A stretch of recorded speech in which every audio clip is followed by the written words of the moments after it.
주님의 이름으로 인사합니다. 할렐루야. 여러분 반갑습니다. 한 주간도 주의 은혜 가운데 계신 줄 믿습니다. 오늘 여러분과 함께 우리 회복 시리즈 두 번째 회복은 예수 안에서라는 제목으로 은혜 말씀 같이 나누겠습니다. 세상을 살면서 실패를 좋아하는 사람은 한 사람도 없습니다. 그럼에도 실패를 경험하지 않은 사람은 한 사람도 없습니다. 모두가 다 실패의 쓴 잔을 맛봅니다. 그런데 시간이 지나보면 이 실패가 나쁜 것만은 아니었던 것을 우리는 생각해 봅니다. 오히려 실패를 통해서 그것을 거울 삼아서 성공에 이르게 됨을 보지요. 그래서 실패는 성공의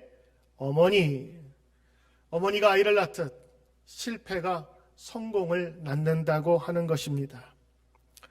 실패란 어떤 일을 함에 있어서 자신이 바라는 목표 혹은 목적에 이르지 못하고 그 일이 헛되거나 수포로 돌아가는 것을 이야기합니다.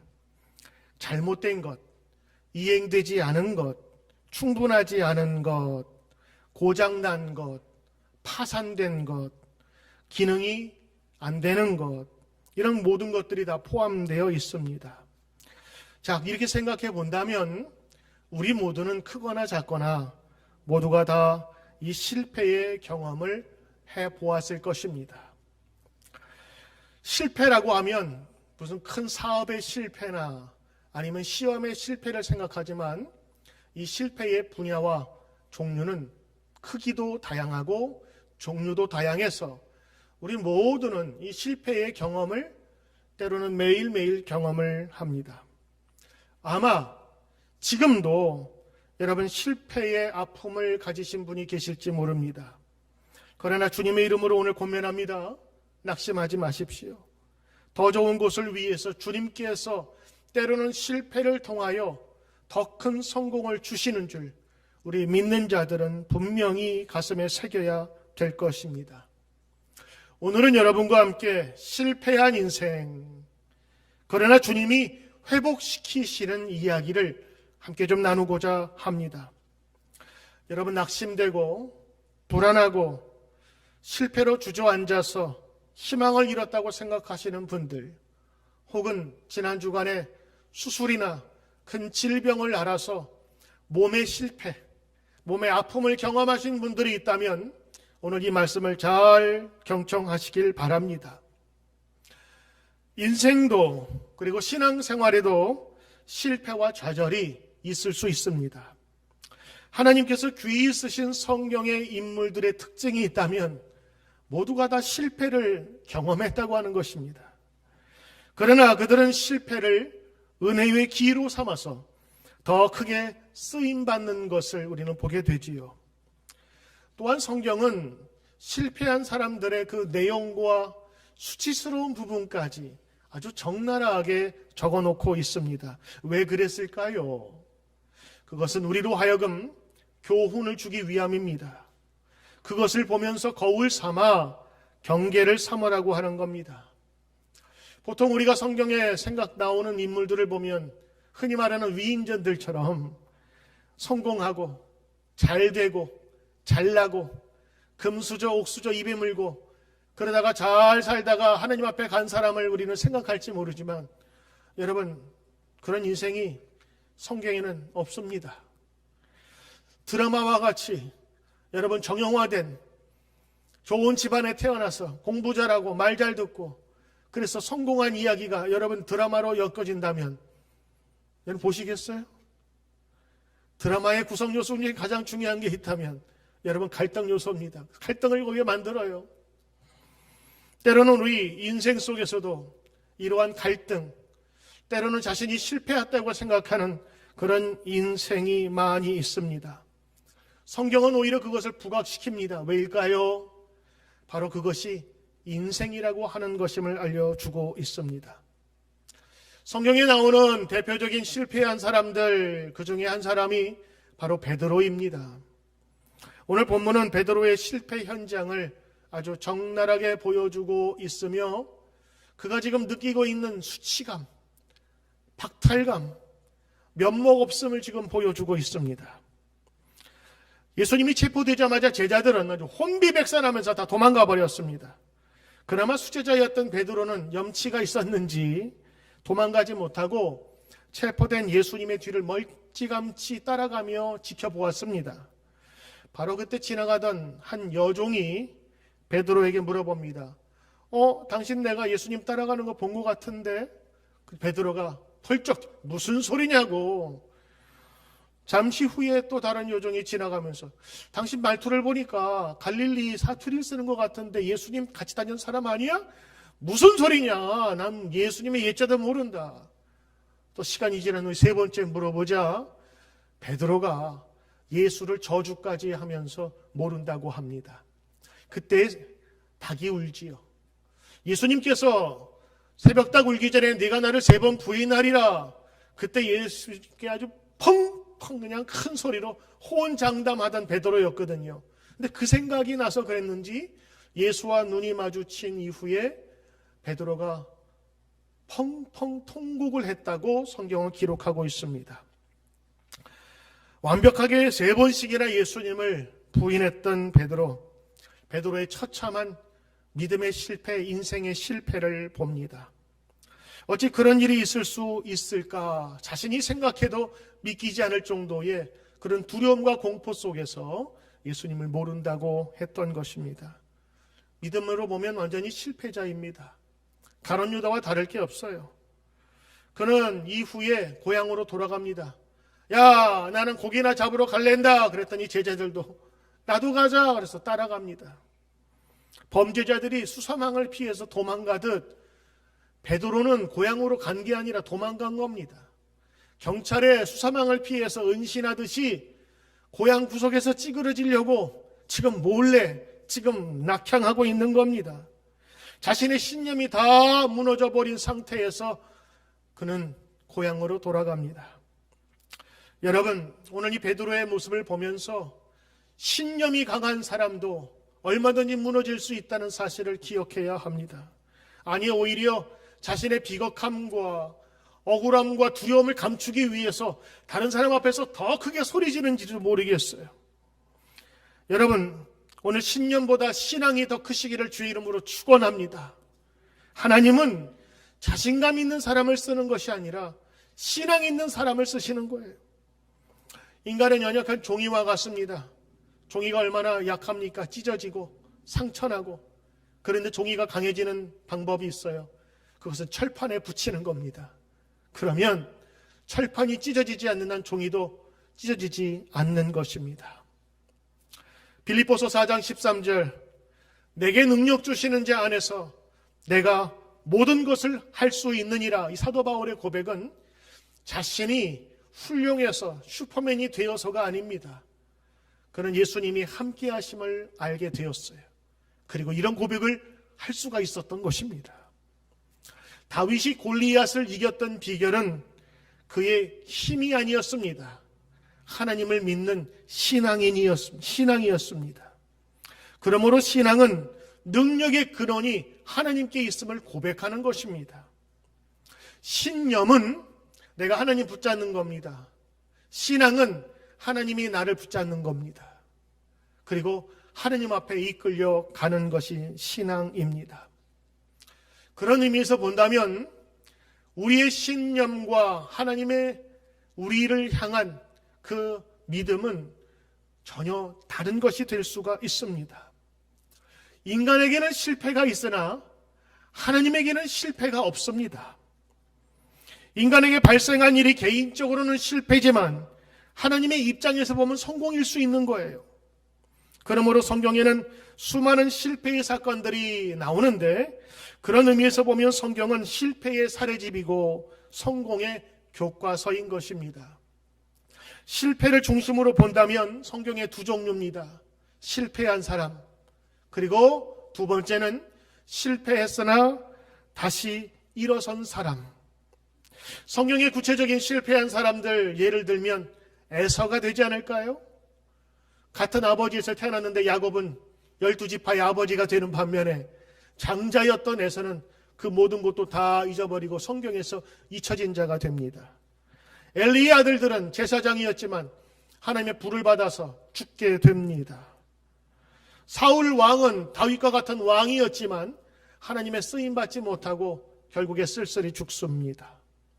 압살롬은 왕을 아버지로 둔 사람이었지만, 왕자였지만 반란을 통해서 나중에는 허무하게 죽게 됩니다. 선지자였던 하나냐, 그리고 하만도 보면 위대한 사람으로 보이지만 결국에는 실패한 인생이었습니다. 신약에는 가룟 유다가 대표적인 사람이 되겠지요. 문제는 실패를 맞느냐 안 맞느냐가 아니라 문제는 실패를 어떻게 응전하느냐가 중요한 것입니다. 여러분 한번 생각해 보십시오. 실패라고 생각하는 것들, 그거는 지극히 주관적인 경향이 있습니다. 왜냐하면 일의 결과에 따라서 자기의 주관적인 경험으로 실패다 아니다를 판단할 수 있는 거예요. 여러분이 실패라 하더라도 여러분을 가르치는 교사나 여러분보다 지혜자가 실패가 아니라고 하면 실패가 아닐 수 있는 거예요.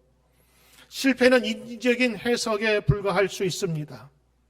다른 사람이 실패했다고 해서 실패일 수 없고, 다른 사람이 성공했다고 말한다 하여서 그것이 성공일 수 없습니다. 그런데 본인이 실패했다라고 생각하는 사람, 나는 이제 끝났어, 나는 망했어, 모든 사람이 나를 우습게 볼 거야 라고 하면서 실패의 늪에서 헤어나오지 못할 때는요, 그때에 나타나는 열매들이 있습니다. 실패는 정서적으로 무기력하게 만들고 탈진하게 만듭니다.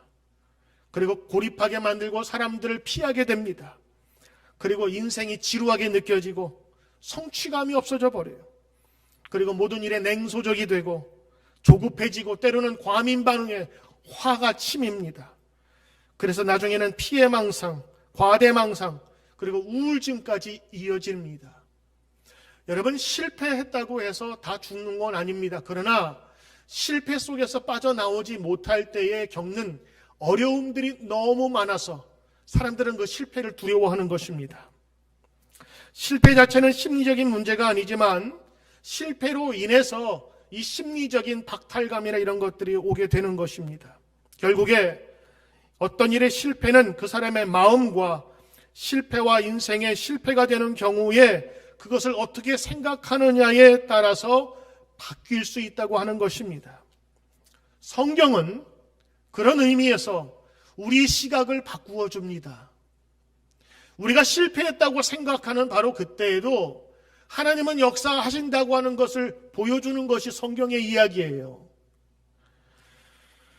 때로는 이 실패가 부정적인 혹은 나쁜 쪽으로 우리를 이끌기도 하지만, 그러나 그 반대로 실패가 성공의 기초를 낳는 강력한 촉매자가 되기도 합니다.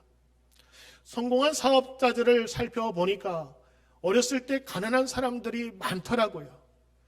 자수성가한 사람들은 어렸을 때 굶으면서 내 자식만큼은 굶기지 말아야지, 그리고 가난에 대한 그 아픔을 기억하면서 열심히 일했을 때 성공한 사람이 되는 그런 사례들을 우리가 보지 않습니까? 일반적인 경우뿐만 아니라 성경은요, 이 실패를 통해서 오히려 하나님을 만나게 되며 회복하는 경우를 보게 되는 것입니다. 오늘 예수님의 제자들도 실패한 사람들의 부류였습니다. 만약 예수님께서 조치를 안 했다면 그들은 시골에 낙향해서 안 되는 물길질하면서 금을 잡으며 그의 인생을 마감했을지 모릅니다. 예수님 십자가에 달려 돌아가시고 허무하게 끝나자 베드로는 이야기합니다. 고기나 잡으러 가자. 제자들도 나도 가자. 그래서 갑니다. 고향으로 돌아갈 때 우리가 하는 사자성어가 있지요. 금의환향이라고요. 금옷을 입고 여러 사람의 환대를 받으면서 고향에 돌아가는 것, 이것을 성공이라고 하는데, 금의환향이 뭡니까? 몰래 숨어 들어가듯 그들은 고향으로 돌아갔습니다. 동네 사람들이 뭐라고 했을까요? 예수에 미치더니 결국에는 실패해서 돌아왔구만. 그럴 줄 알았어. 그런 비난이 없었을까요? 옛날 동네 사람들은 다 혼이하는 사람들이었는데 그들이 고향에 돌아가서 배에서 그물을 던졌을 때 그물이 손에 잡혔을까요? 예수님 잃어버리고 신앙 잃어버리고 시르해서 그리고 수치심에 가득한 모습으로 누가 볼까 해서 지금 밤에 고기 잡아요. 그런데 되는 일도 없지. 예수님도 돌아가신 이후에 그물을 밤새껏 던졌는데 아니 좀 한 마리라도 나와야 될 거 아니겠어요? 족족 던지느니 빈 그물이었습니다. 오늘 이것은 실패한 사람들의 전형적인 모습을 이야기합니다. 마음이 무너져 버리고 자신이 설계했던 그 목표가 사라지게 되니까 자기가 하는 색업도 지금 안 되는 거예요. 베드로가 지금 재개업을 한 거예요. 다시 그물을 잡기 시작했어요. 근데 안 돼요. 그물이 안 잡혀요. 실패한 인생 속에 계속된 실패가 나타남을 보게 됩니다. 예수님과 함께했던 3년이 허무하고 아깝기도 하고 낙심되고 특별히 베드로는 예수님 내가 떠나지 않겠다고 호언장담했는데 예수님 그 무엇 때문에 두려움 때문에 3번씩이나 부인하면서 쫓겨나가고 통곡했던 그 모습을 기억하며 지금 고기 잡고 있는 것입니다. 캄캄한 밤에. 그러나 성경은 이것이 끝이 아님을 보여주고 있습니다. 그곳에 예수님이 찾아오셨거든요. 여러분 예수님이 오시면 삽니다. 예수님이 오시면 회복됩니다. 여러분이 성경을 읽으시면서 예수님이 오셨다라고 하는 정도만이 아니라 예수님이 오신 후에 그들의 삶이 어떻게 변하는가를 여러분 보셔야 합니다. 실패 속에 낙심하며 우울의 터널을 지나던 제자들에게 주님 오셨습니다. 제자들을 향해서 손을 내미십니다. 예수님의 오심은 그들의 회복의 전주곡이 된 것입니다. 여러분 성경을 보시면 이 이야기는 요한복음의 맨 마지막에 기록되어 있습니다.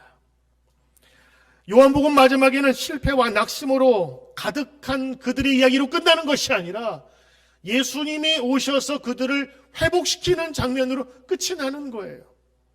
예수님은 아셨습니다. 제자들이 큰 사명을 감당하기에 앞서 그들의 마음과 영혼이 회복되기를 주님 원하신 거예요. 그들에게 오셨을 때 제자들은요, 회복이 되기 시작했어요.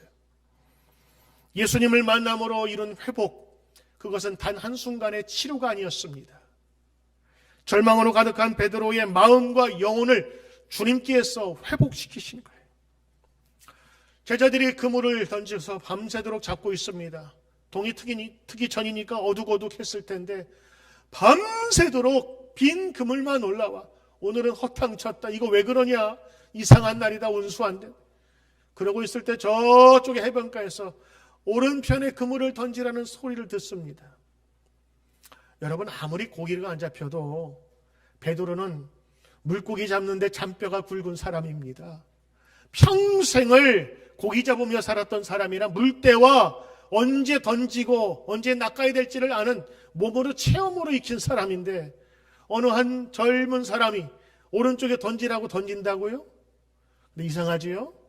사람이 이렇게 갑자기 다른 사람의 이야기를 들을 때가 있어요. 그래, 오른쪽에 던지는 거 쉬운 거 아닙니다. 걷어야 돼요. 그리고 나서 오른쪽으로 가야 돼요. 그리고 던져야 되는 거예요. 근데 여러분, 배에서 보면 왼쪽과 오른쪽이 극과 극이지만 배 밑에서 보면 오른쪽이나 왼쪽이나 물고기 입장에서 똑같지. 아니 물고기가 오른쪽에 던진다고 가고 왼쪽에 던진다고 피해 도망갑니까? 근데 오른쪽에 던졌을 때 그물이 끊어지도록 수많은 물고기를 잡습니다. 베드로는 그 사건을 보면서 무엇을 생각했을까요? 자신이 예수님 앞에 처음으로 만나서 예수님의 부름받을 때 똑같은 사건이 있었거든요. 저분이 예수님이시다. 베드로의 성질대로 우통벗어 제끼고 다이빙하고 다갑니다. 다른 제자들은 물에 젖을까 봐 작은 배에 타고 살살 가는데 베드로는 성질처럼 그냥 싹 주님이 계셨군요. 그러면서 헤엄쳐서 가게 되는 것입니다. 여러분, 베드로를 그 예전에 주님이 만났던 그 시대의 기억을 소환시키는 겁니다. 지금 두렵고 예수님 만나기를 두려워하고 있었고 수치심에 가득했던 이 베드로에게 예수님 처음 만났을 때의 기쁨을 제시해 준 거예요. 아마도 베드로가 갔을 때 주님보다는 옛날에 배신했던 자신의 모습에 수치스러워서 고개를 숙이지 않을까? 근데 다 잊어버렸어요. 옛날에 주님 만났던 기억 때문에. 그리고 예수님은 물에 제자들이 올라오기 전에 이미 숯불을 펴서 거기에 불을 착 지피고 그리고 물고기를 정성스럽게 구웠고 떡도 구워놨어요. 그리고 나서 예수님께서 베드로에게 3번 물으시잖아요. 네가 나를 사랑하느냐? 그 3번씩 물으실 때 베드로가 주님 내가 사랑합니다라는 감히 못해서 아시죠? 내 마음 그것으로 대답을 마칩니다. 근데 여러분 오늘 이 이야기를 살펴보면 좀 특별한 단어가 등장합니다. 그것은 바로 숯불이라고 하는 그런 것입니다. 보통 이런 얘기를 할 때 소설가들이 쓸 때 예수님이 조반을 만드셨다. 그 제자들이 와서 풍성하게 먹었다 하면 될 터인데 특별히 강조된 게 있어요. 숯불이었습니다. 숯불에 구웠어요. 숯불에 구워진 물고기와 떡을 베드로에게 주었을 때 그는 숯불 앞에서 무슨 생각을 했을까요? 그 숯불은 2가지의 사건이 중첩되게 만듭니다. 하나는 예수님의 사랑과 격려이며 또 하나는 예수님을 부인했던 바로 그 장소였습니다. 간밤에 예수님의 재판은 이루어졌어요. 그래서 불을 펴놓고 있었어요. 타닥타닥 하면서 불타오르는 그 밤에 예수님을 3번씩 부인했던 겁니다. 근데 그 숯불 앞에 다시 앉아 있어요. 예수님께서 연출하신 그 장면은 베드로의 수치심을 다시 한번 기억하게 하심이 아닐까? 그리고 그 수치심에 예수님은 다시 물으시는 거예요. 네가 나를 사랑하니? 예수님 직접 나와 묻기 전에는 예수님 사랑하는 마음은 알았으나 주님 앞에 감히 나서지 못하는, 마치 여러분의 자녀가 무슨 일을 잘못하면은 방에 들어가서 문에 나오지 않는 그 꽃 같은 것과 그 모습으로 지금 베드로의 마음이 있는데 예수님은 그곳에 찾아오셔서 아주 곤욕스럽게도 베드로에게 물으십니다. 내가 나를 사랑하니? 그러고도 나를 떠났니? 입술 좀 가져와봐. 숯불 좀 지지게. 아마 베드로가 지금 숯불 앞에서 떨지 몰라요. 저 숯불이 언제 튀어올지 몰라서. 베드로의 지금 모습입니다. 이 주변 상황이나 베드로의 마음을 모르고 연극을 만약에 누가 한다면 이런 거겠죠. 인자하신 예수님이 베드로야, 내가 나를 사랑하느냐? 그러면 베드로가 주님, 내가 주님 사랑합니다. 이런 초롱초롱한 눈으로 볼 것 같죠. 저는 오늘 이걸 한번 생각을 해보니까, 묵상을 해보니까 베드로가 고개 푹 숙이고 주님 아시지요? 내 사랑합니다가 아니라 주님 아시지요? 고개 숙이며 감히 얘기 못했을 거예요. 그런데 주님께서는 그것을 3번씩이나 물어보세요. 제가 영화 감독이라면 클로즈업을 시키겠어요. 2번은 다 고개 숙이다가 예수님 3번째 물어보시면 그래요, 사랑한단 말이에요. 이런 모습. 마지막에는요, 예수님 3번 물어보잖아요. 그의 진심을 지금 끌어내는 거예요. 그의 입술을 통해서 듣고 싶은 게 아니라 베드로가 고백함으로 말미암아서 스스로 치유되도록 만들어 주신 거라고요. 아마도 예수님 오시지 않았으면 그는 죄책감으로 제자의 삶을 살았을지 모르나 평생 동안 죄책감과 수치심으로 살았을 거라고. 나 같은 놈이 어떻게 예수님의 사역자가 된다고 할까? 그러면서 꺾이고 또 꺾이고 넘어졌겠지요. 근데 예수님 오셔서 그의 입술로 고백하게, 이건 정말 중요한 겁니다. 심리치료사들도요, 자기 속에 있는 것을 끌어낼 때 비로소 치유가 된다고 그래요. 그것이 분노이든 그것이 자책감이든 입으로 튀어나와서 고백을 하고 어떤 것이든 입에서 나와서 분출될 때에 치료가 된다고 하는 거예요. 예수님은 지금 치료사로 나와서 베드로의 그 수치심을 끄집어내서 고쳐주고 계시는 거예요. 베드로가 첫 번째로 고쳐야 될 것은 사명감이 아니었습니다.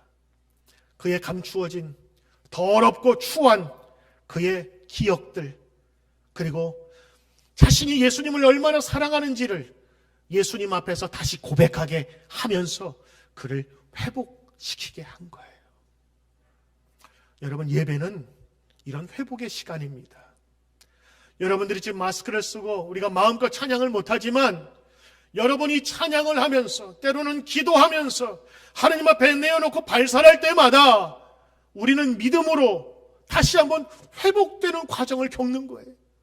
예배가 소중한 이유는 우리는 그 시간을 통해서 회복을 경험하게 되는 것입니다. 베드로를 회복시킨 예수님은 지금 우리도 회복시키십니다. 죄책감에서 벗어나게 합니다. 상처받은 마음을 치유하게 하십니다. 거절당한 아픔을 감싸 안으시고 넘어진 자들을 다시 일으키십니다. 진실한 마음으로 하나님께 엎드릴 때에, 간절한 마음으로 말씀 앞에 서게 될 때에 우리에게 새 힘을 허락하시는 것입니다. 그러므로 부활의 능력은 사랑이며 회복의 능력인 것입니다. 여러분, 툴리안 차비진 목사님이 쓴 Jesus All이라고 하는 책이 있습니다. 그분은 유명한 빌리 그레함 목사님의 외손자입니다. 어렸을 때부터 할아버지가 목회하는 것을 보면서 자신이 목회자가 되기로 결심했던, 그래서 목회 현장에서 참 성공적으로 목회했던 사람이었습니다.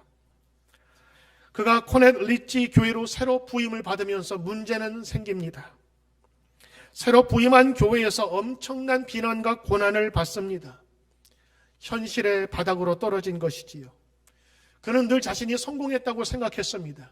좋은 가문에서 믿음의 훈련을 받고 목회자가 되었다고 생각했는데 그것에 와서 보니 실패의 연속이요 고난의 가시밭이었습니다. 그는 나중에 책에서 이렇게 소개를 합니다. 베드로가 실패와 좌절 속에서 자신을 깊은 어둠의 골짜기에 있을 때 주님을 만난 것처럼 나도 그러한 경험을 했습니다 라고 하는 것입니다. 고통이 와서야 이제껏 자신이 얼마나 사람들의 인정에 끌려다녔는지를 알게 되었습니다. 사람들의 무시와 그리고 관심받게 그런 모습들을 당하면서 이제서야 주님이 나의 주님이 되심을 인정하게 되었고 사랑에 만족하지 못하고 다른 것에 익숙해 쫓아다녔던 것을 보게 되고 알게 되었던 것입니다. 고통 속에서 기도할 때 하나님은 나에게 말씀하셨다. 내가 다른 사람의 인정 속에서 자존감과 삶의 의미를 찾았지만 하나님은 실패 가운데 복음의 빛을 나에게 밝게 비춰주심으로 나를 인정의 노예 속에서 구해내 주셨다. 계속해서 이야기합니다. 고통과 실패 속에서 예수님을 만난 이후에 더 이상 나는 남의 눈에 들려고 애쓸 필요가 없었다. 오직 복음만이 주님만을 보게 한다는 사실을 깨닫게 하였다. 복음은 가장 어둡고 절박한 순간에 나에게 찾아와서 능력의 말씀으로 나는 해방되고 변화되고 회복되었다. 복음은 우리의 과거만 바꾼 게 아니다. 미래만 바꿀 수 있는 것이 아니다. 복음은 지금 이 순간 우리를 두려움과 불안함과 분노와 의존과 미움과 특권의식과 열등감으로 구해준다. 그는 고백합니다. 내가 이것을 깨달았을 때 모든 문제가 금방 해결된 것은 아니었습니다만 그러나 1년이 지나고 그 순간을 뒤돌아보니 오히려 그때야말로 하나님을 전적으로 의지하게 된 전화위복의 때였음을 보게 됩니다. 그때 나는 너무도 작게 보이고 하나님은 크게 보였습니다. 주님은 철저히 나를 부수었습니다. 밑바닥까지 떨어지고 내 자신이 아무것도 아닌 것으로 생각되는 바로 그때 주님은 바로 우리에게 큰 분으로 다가오셨다. 여러분, 오늘 이 차비진 목사님의 고백이 베드로의 고백과 똑같지 않습니까? 실패했다고 생각하는 바로 그때에 주님께서 오신 것입니다. 베드로의 두려움, 수치, 자신의 실패에 대한 역겨움, 주님이 오심으로 베드로를 회복시키셨어요. 베드로가 사명을 회복하려면 제거바다의 걸림돌을 주님께서는 아셨습니다. 사명을 완수하기 위해서는 그의 그 속마음부터 주님께서 고쳐주셔야 됐었어요. 낙심과 실패에 대한 치유가 필요했던 것입니다. 오늘 여러분, 우리는 실패의 연속 속에서 살고 있습니다. 들리는 뉴스마다 다 실패의 소식입니다. 우리가 미국 땅, 세계 제일 좋은 땅, 세계 제1 강국의 이 땅에 산다고 하면서도 우리는 얼마나 두려워하고 낙심함. 총기 사건부터 인종차별, 빈부격차, 새로운 대통령 선출을 앞둔 여러 두려움과 낙심 속에서 우린 더군다나 이 코로나 사태로 인해서 얼마나 많은 패배감과 실패감으로 살아가고 있습니까? 미국 하면 비전과 새로운 꿈, 도전의 땅이었는데 이 땅에 살고 있는 저와 여러분, 지금 현재를 살고 있는 많은 분들이 여러분 그 기쁨으로 살아갑니까? 저도 어떨 때는 나도 모르는 사이에 기가 죽어서 살고 있어요. 오늘 이러한 때에 우리 해결받아야 될 이 마음의 상처와 아픔을 주님께서는 분명히 치료해 주시리라 믿습니다. 오늘 예배는 그런 의미에서 우리의 치료의 시간입니다. 회복의 시간입니다. 여러분이 기도하고 손을 모으고 하나님께 가기를 원하신다면 주님께서는 얼마든지 치료해 줄 수 있는 것입니다. 우리의 눈이 과연 어디로 향하고 있는가를 보아야 됩니다. 제가 말씀드렸죠. 제가 영화 감독이라면 시선 처리를 첫 번째, 두 번째 질문은 눈을 떨어뜨릴 거예요. 감히 볼 수가 없어요. 그런데 마지막 이제 내가 주님 앞에 고백할 때는 주님의 눈을 보면서 눈과 눈을 맞추면서 고백할 수 있었을 것입니다. 예수님 그거 원하셨던 거예요. 그래, 나를 향한 너의 눈빛을 보고 싶다. 믿음의 눈으로 우리를 주님을 향할 때 주님께서 우리의 마음을 치료해 주시는 것입니다.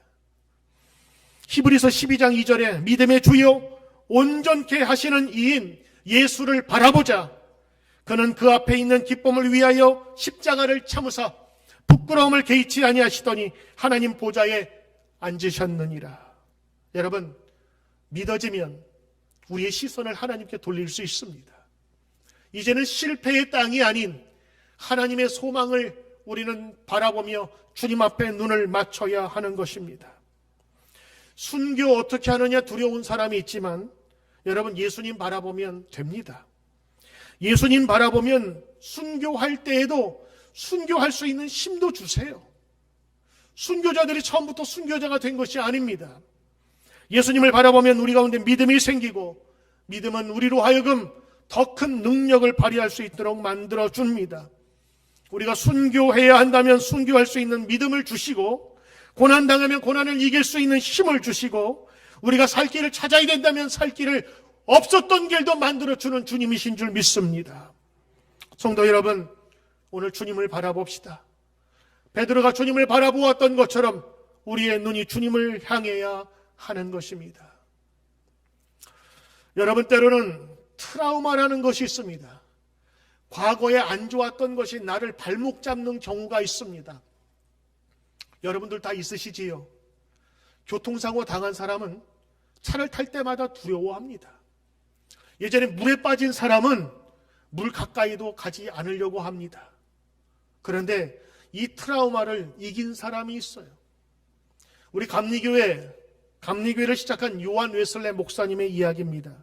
이 목사님이 6살 때, 정확히 말하면 1709년 2월 9일 겨울이었습니다. 수요일 저녁에 그 집에 불이 났어요.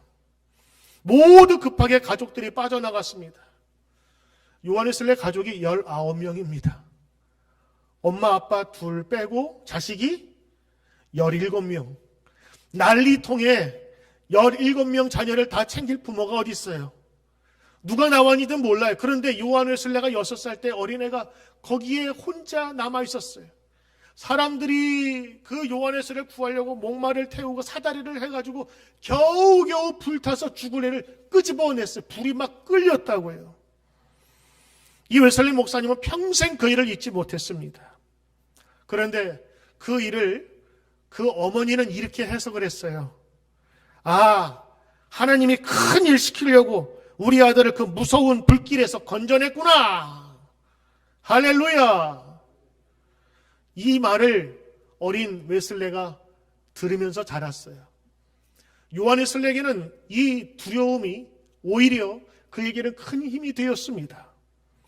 요한 웨슬레 목사님이 50세가 되었을 때 1753년 11월에 큰 병이 들어서 거의 죽게 되었습니다. 일어날 수도 없었고 이제 죽는가 싶어서 자기 묘에 쓸 이름을 거기에다가 적어놨는데 뭐라고 적어놨냐? 여기에 불에서 꺼낸 그슬린 나무 존 웨슬레의 육신이 누워있다 이렇게 적어놨어요. 자기 죽음을 써달라고. 요한 웨슬레는 평생을 뭐라고 생각했냐면 자기는 그슬린 나무 조각이라고 생각했다고요. 그게 트라우마였을까요?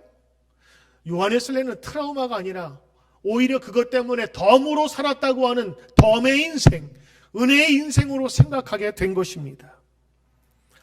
그는 어려움이 있을 때마다 자기가 이 죽을 위험에서 살아났다는 것을 기억하면서 그때 불 속에서도 살아났는데 이 정도쯤이야 라고 생각했습니다. 요한 웨슬레 목사님이 그 후로부터 40년을 더 살았어요. 장수하셨습니다. 88세에 그의 일기에 이렇게 적혀 있습니다.